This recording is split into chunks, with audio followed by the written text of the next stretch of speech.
श्री कृष्ण गोविंद हरे मुरारी, हे नाथ नारायण वासुदेवा। हरे कृष्णा, राधे राधे।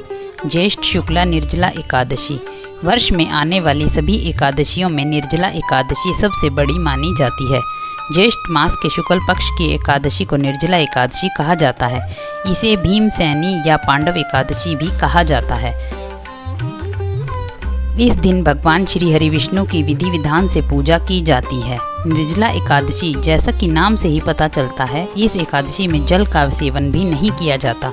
बाकी एकादशियों में फलाहार कर सकते हैं, जल पी सकते हैं, लेकिन निर्जला एकादशी में अन्न, जल और फल सभी का त्याग करके निर्जल व्रत किया जाता है। इसीलिए इस एकादशी को सबसे बड़ा और श्रेष्ठ माना जाता है। यदि केवल निर्जला एकादशी का ही व्रत किया जाए तो भी वर्ष भर की एकादशियों का फल प्राप्त हो जाता है। इस दिन किए जाने वाले दान, पुण्य, नाम जप आदि का अनेक गुना फल मिलता है। इस दिन जल का दान भी किया जाता है। आइए हम भी प्रभु के श्री चरणों का ध्यान करते हुए निर्जला एकादशी की कथा का श्रवण प्रारंभ करते हैं। हरे कृष्णा, राधे राधे। ज्येष्ठ शुक्ला निर्जला एकादशी। भीमसेन व्यास जी से कहने लगे कि हे पितामह, भ्राता युधिष्ठिर, माता कुंती, द्रौपदी, अर्जुन, नकुल और सहदेव आदि सब एकादशी का व्रत करने को कहते हैं, परंतु महाराज मैं उनसे कहता हूँ कि भाई मैं विधिवत भगवान की पूजा आदि तो कर सकता हूँ, दान भी दे सकता हूँ, परंतु बिना भोजन के नहीं रह सकता। इस पर व्यास जी कहने लगे कि हे भीमसेन, यदि तुम नरक को बुरा और स्वर्ग को अच्छा समझते हो तो प्रति मास की दोनों एकादशियों को अन्न मत खाया करो। भीम कहने लगे, हे पितामह, मैं तो पहले ही कह चुका हूँ कि मैं भूख सहन नहीं कर सकता। यदि वर्ष भर में कोई एक व्रत हो तो वह मैं रख सकता हूँ, क्योंकि मेरे पेट में वृक नाम वाली अग्नि है, सो मैं बिना भोजन के नहीं रह सकता। भोजन करने से वह शांत रहती है, इसीलिए पूरा उपवास तो क्या, एक समय भी बिना भोजन किए रहना कठिन है। अतः आप मुझको कोई ऐसा व्रत बताइए जो वर्ष में केवल एक बार ही करना पड़े और मुझको स्वर्ग की प्राप्ति हो जाए। श्री व्यास जी कहने लगे कि हे पुत्र, बड़े बड़े ऋषियों ने अनेक शास्त्र आदि बनाए हैं, जिनसे बिना धन के ही थोड़े परिश्रम से ही स्वर्ग की प्राप्ति हो सकती है। इसी प्रकार शास्त्रों में दोनों पक्षों की एकादशी का व्रत मुक्ति के लिए लिखा है। श्री व्यास जी के वचन सुनकर भीमसेन नरक में जाने के भय से भयभीत हो गए और कांप कर कहने लगे कि अब मैं क्या करूं? मास में 2 व्रत तो मैं कर नहीं सकता, हाँ वर्ष में 1 व्रत करने का प्रयत्न अवश्य कर सकता हूँ। अतः वर्ष में 1 दिन व्रत करने से यदि मेरी मुक्ति हो जाए तो कोई ऐसा व्रत बतलाइए। यह सुनकर व्यास जी कहने लगे कि वृष और मिथुन की संक्रांति के बीच ज्येष्ठ के शुक्ल पक्ष की जो एकादशी आती है, उस एकादशी का नाम निर्जला है।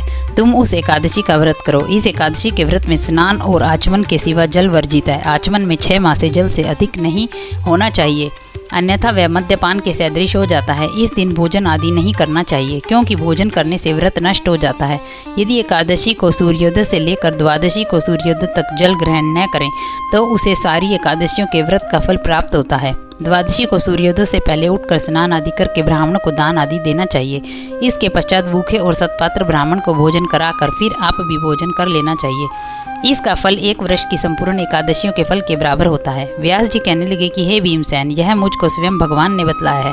इस एकादशी का पुण्य समस्त तीर्थों और दानों से भी अधिक है। केवल 1 दिन मनुष्य निर्जल रहने से पापों से मुक्त हो जाता है। जो मनुष्य निर्जला एकादशी का व्रत करते हैं उनको मृत्यु के समय यमदूत आकर नहीं घेरते, वरन भगवान के पार्षद उनको पुष्पक विमान में बैठाकर स्वर्ग को ले जाते हैं। अतः संसार में सबसे श्रेष्ठ निर्जला एकादशी का व्रत है, इसलिए यत्न के साथ इस व्रत को करना चाहिए। उस दिन ओम नमो भगवते वासुदेवाय इस मंत्र का उच्चारण करना चाहिए और गौ का दान भी करना चाहिए। इस प्रकार व्यास जी की आज्ञा अनुसार भीमसेन ने इस व्रत को किया। इसीलिए इस एकादशी को भीमसेनी या पांडव एकादशी भी कहते हैं। निर्जला व्रत करने से प्रथम भगवान का पूजन करके यह प्रार्थना करें कि हे भगवान, आज मैं श्रद्धापूर्वक निर्जला का व्रत रखकर दूसरे दिन भोजन करूंगा, अतः आपकी कृपा से मेरे सब पाप नष्ट हो जाएं। इस दिन जल से भरा हुआ 1 घड़ा वस्त्र से ढककर स्वर्ण सहित दान करना चाहिए। जब मनुष्य इस व्रत को करते हैं उनको करोड़ पल सोने के दान का फल मिलता है, और जो इस दिन यज्ञ आदि करते हैं उनका फल तो वर्णन भी नहीं किया जा सकता। इस एकादशी के व्रत से मनुष्य विष्णु लोक को प्राप्त होता है।